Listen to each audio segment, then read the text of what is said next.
10만 대군 앞에서 관리 한 명은 왜 조용히 웃었을까요? 칼보다 먼저 움직인 건 뜻밖에도 말 한마디였죠. 그 말이 땅의 운명을 바꾼 순간을 따라가 볼게요.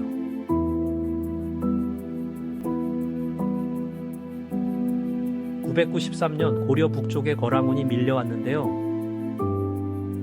요나라의 장수 소손영기 압박을 걸었죠. 군사 숫자는 고려 조정을 크게 흔들었고요. 수도 개경에는 불안한 소문이 번졌는데요. 싸우자는 말보다 피하자는 말이 커졌죠. 어떤 신하들은 땅을 떼어주자고 했고요. 성종왕도 쉽게 결정을 못 내렸는데요. 이때 서희가 조용히 앞으로 나섰죠. 그는 칼이 아니라 말로 길을 보려 했고요. 거란은 고려가 손과 가까운 걸 문제 삼았죠. 또 옛발의 땅의 흐름도 들고 나왔는데요. 하지만 그 요구에는 빈틈이 숨어 있었죠. 서희는 그 빈틈을 놓치지 않으려 했고요. 전쟁터에서는 먼저 버틴 병사들이 있었죠. 동산 쪽 싸움은 고려에 쓰린 충격을 줬고요. 패배 소식은 조정의 공기를 얼어붙게 했죠. 그래서 항복로는 더 빠르게 퍼졌는데요. 하지만 물러서면 북쪽 문이 열릴 판이었죠. 서희는 그 계산을 누구보다 무겁게 받고요.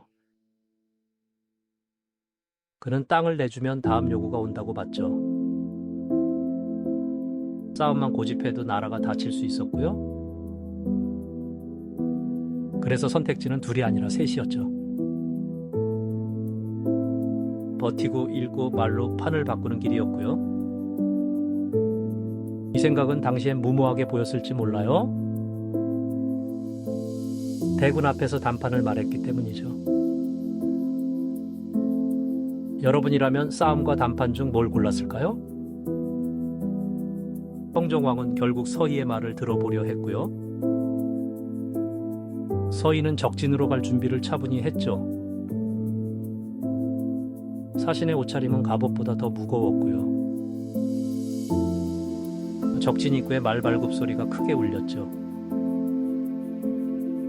거란 장수들은 기세로 먼저 눌러보려 했고요. 소손영은 높은 자리에서 예를 요구했는데요. 서희는 쉽게 굽히지 않으며 눈을 맞췄죠.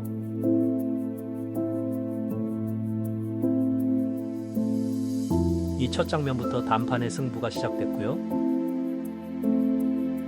그는 몸을 낮추되 나라의 격은 낮추지 않았죠. 소손영은 고려가 신라 땅에서 났다고 몰았고요.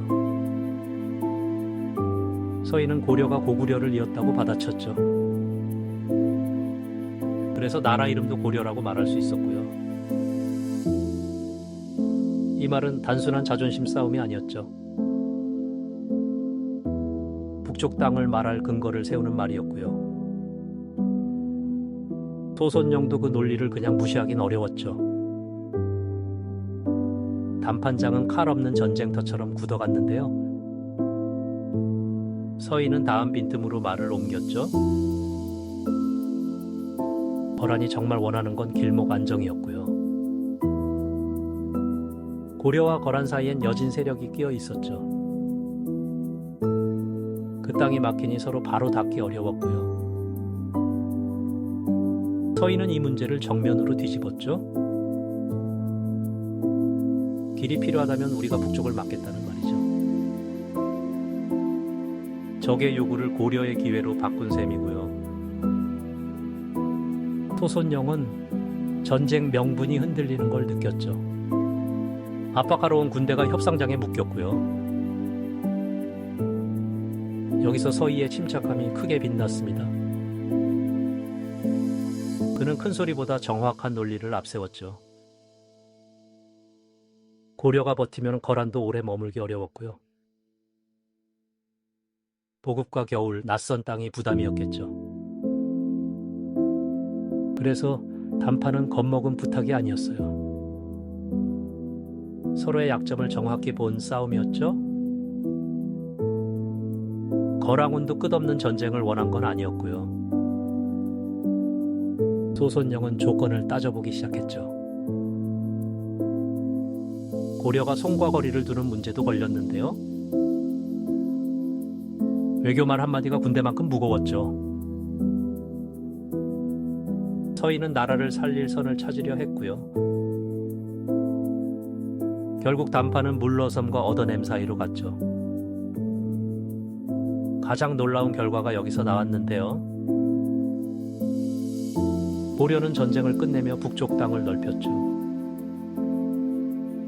바로 강동 육주를 둘러싼 길이 열린 거예요. 적이 쳐들어왔는데 왜 땅은 고려가 얻었을까요? 답은 서희가 판을 거꾸로 읽은 데 있었죠. 그는 거란의 명분보다 필요를 먼저 봤고요.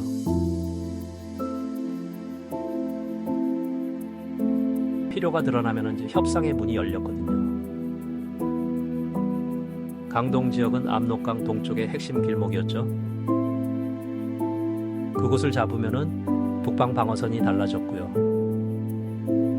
고려는 성을 쌓고 사람을 옮겨 지키게 됐죠. 말 한마디 뒤에는 긴 공사가 따라온 셈이죠. 백성들은 낯선 북쪽 땅에 삶을 세웠고요. 장인들은 나무와 흙으로 성벽을 다졌죠. 전쟁의 승리는 회담장 밖에서 완성됐어요. 그런데 이 성과는 그냥 선물이 아니었죠.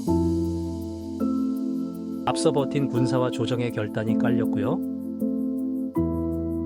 서희 혼자만의 재주로 끝난 일도 아니었죠. 다만 결정적 순간에 방향을 잡은 사람이었고요. 그는 상대를 모욕하지 않고도 밀어붙였죠. 강한 말보다 정확한 말이 오래 남았습니다. 소손영도 빈손으로 물러난 건 아니었고요. 고려와의 관계를 조정할 명분을 얻었죠. 그래서 담판은 서로 체면을 남기는 길이었어요. 이 점이 서희 외교의 무서운 부분인데요. 이긴 척도 진 척도 아닌 길을 만든 거죠. 전쟁터의 칼끝을 회담장 말끝으로 돌렸고요. 성종왕에게도 큰 부담을 덜어준 셈이었죠. 조정은 북쪽 경영에 더 힘을 쏟게 됐고요. 강동 육주는 훗날 국경의식에 깊이 남았죠. 고려가 북방을 포기하지 않았다는 증거였고요. 그 바탕엔 고구려를 잇는 기억도 있었죠. 이 기억은 말뿐 아니라 땅으로 굳어졌고요. 그래서 서희의 담판은 지금도 자주 불립니다. 단순히 말 잘한 사건이 아니기 때문이죠. 그는 겁을 숨긴 게 아니라 상황을 읽었고요. 상대가 원하는 것과 두려워한 걸 나눠봤죠. 그 분석이 칼보다 안전한 길을 열었어요. 물론 이후에도 고려와 거란은 부딪혔고요. 한 번의 담판이 모든 전쟁을 끝내진 못했죠. 그래도 첫 전쟁의 결과는 뚜렷했어요. 고려는 물러서지 않고 시간을 벌었고요. 북쪽에 새 거점을 세울 기회도 얻었죠.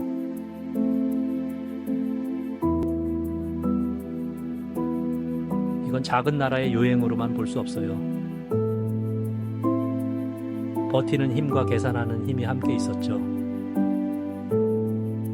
그래서 이 이야기는 오늘에도 질문을 던져요. 큰 압박 앞에서 무엇을 먼저 봐야 할까요? 분노일까요? 체면일까요? 아니면 빈틈일까요? 서희는 겁먹지 않고 빈틈을 봤던 사람입니다. 그 선택이 나라의 지도를 조용히 바꿨죠. 역사는 현재의 거울이라고 합니다. 사실을 바로 알고 옳고 그름을 스스로 판단하는 것.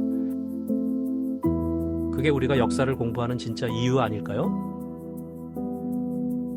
오늘의 거울은 한 관리의 단판이었고요. 그 질문을 붙잡고 이야기를 마칩니다.